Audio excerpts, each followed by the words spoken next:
loves, welcome back to my channel. Welcome if this is your first time here. My name is Day, and if you like these types of videos, go ahead and subscribe and join the lovely family.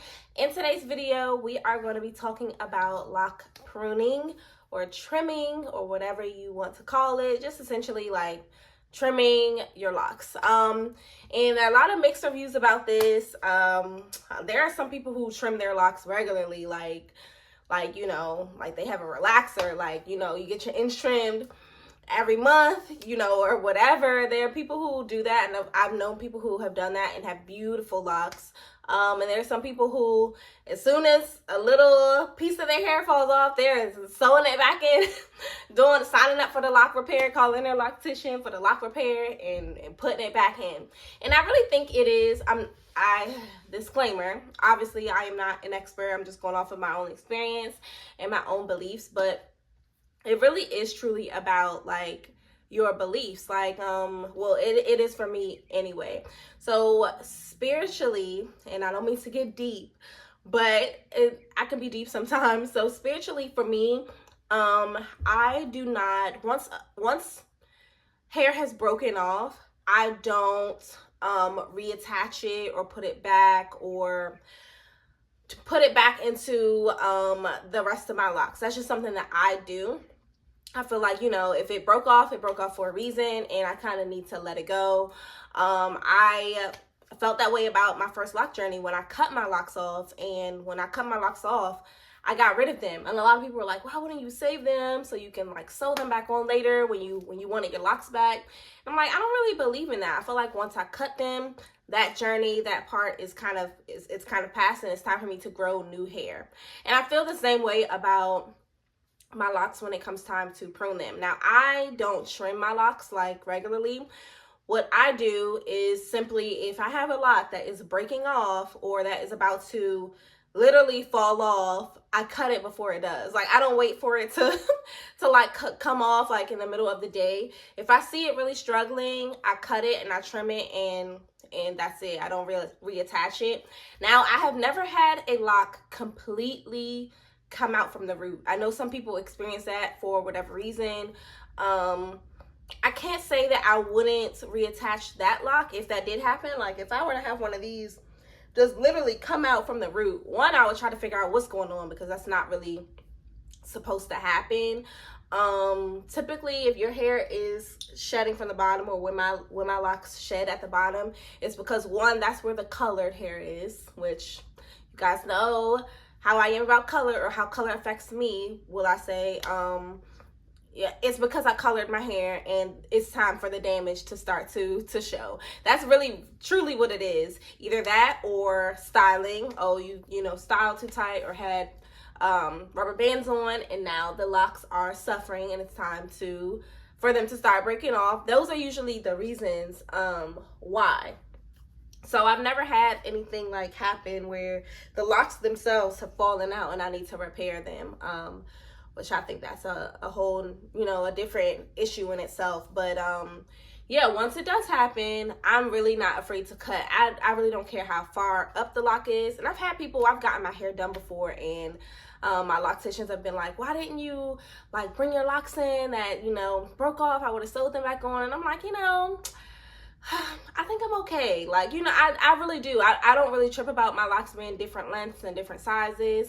And I feel like it fell off because I wasn't taking care of it, and that's where it needs to stay. Now, I have had parts of my locks like thin out, and I've tried to repair them, but eventually I feel like they they really do always just fall. That's my story. It doesn't have to be yours.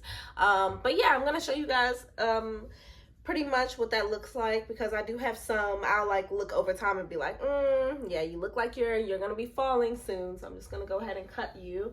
But I'm gonna take you guys into the bathroom where my scissors are and just kind of assess like what I mean. Okay, so we are in my restroom. Before we start, I have to show you guys my early Mother's Day gift. This is from my baby girl. This is for my baby girl. Isn't it beautiful? She's at the age where she's starting to like create her own gifts for me. Those I feel like are the most precious gifts of all. Like, of course, obviously, if your child picks out something for you like in the store or something. That's really sweet too, but she got this from school and it was just, my whole heart. Okay, so I have it in here. But let me show you guys an example. This is my hair, so let you guys know. I want to show you guys an example of what my hair looks like when I've had to cut some off. So these locks in the front should be around this length, okay? Like these are the locks that I haven't had to do anything to. They, you know, they're pretty strong, you know, it is what it is. These locks underneath are the ones that I cut. So where are they? These two. I cut these. I cut this one in the front. I cut this one over here. And it really was simply because they were going to fall off anyway. Typically when your hair is about to fall off, something, or when one of your locks are about to like, you know, shed, break off, it's because you did something that, you know, was not good for your hair. Again, for me, it was the dyeing my hair and styling it. That combination just was not, some of my locks are not strong enough to withstand that, especially some of the smaller ones in the front. It works out for me because it kind of creates like this bang where it goes from like short to long. I don't mind it. But yes, some of my locks in the front are still also on their way. And this is why I always say that I need to, when I get that itch to dye, I need to not do it, because there are always consequences, especially for people like me. But here's one of them right here. A lot of people will look at this and be like, oh, it's fine. You know, you need to leave it alone. But I look at this and I say like, oh, that's just a matter of time. Like I know this is, if you look at it, if you look at the lock, this entire part of the lock is strong. And then you get to this piece right here and it's almost like it has already died. Like it's literally, and I could definitely take a, where is it? Sorry. I could definitely take a lock tool and like kind of fold this over and try to like go to work and kind of save it if I'm in the mood for that. But I don't really feel like I need to, especially since a lot of the locks in the front are already that length anyway. So I really don't mind cutting it, and it looks better when the locks are just healthy at a certain length than kind of having this one dangling, in my opinion. Now it probably is really not that deep to a lot of people, and that is completely fine. I'm not saying that you have to do what I do at all, like at all. It's obviously your journey for a reason. If you don't care about it, leave it alone. If you want to repair it, do that. I'm just showing you guys what I do and why I do it. But yeah, I would just take the part that I feel like is going to fall off.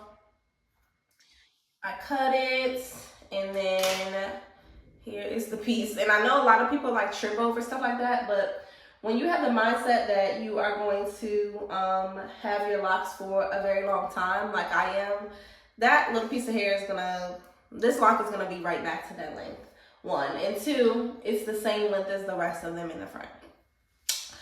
So yeah, and also if I would not have dyed my hair, I probably wouldn't have to deal with that anyway. But that one, like I cut another piece the other day right there, and it is what it is. That's kind of like what I do to my hair. And yeah, I don't have to do it often, but I do have to do it. Now this one I'm scared of because this lock is just, you know, you have that one lock with all the personality, like that's this one right here. And when this one sheds, I don't know. I just don't know. But yeah, that's essentially what it is. Drop your comments down below. Is this something that you do, or do you repair your locks, or have you never had to deal with it because you just took perfect care of your locks? Let me know down below. I appreciate you guys for joining me for another video, and I will see you guys in my next one.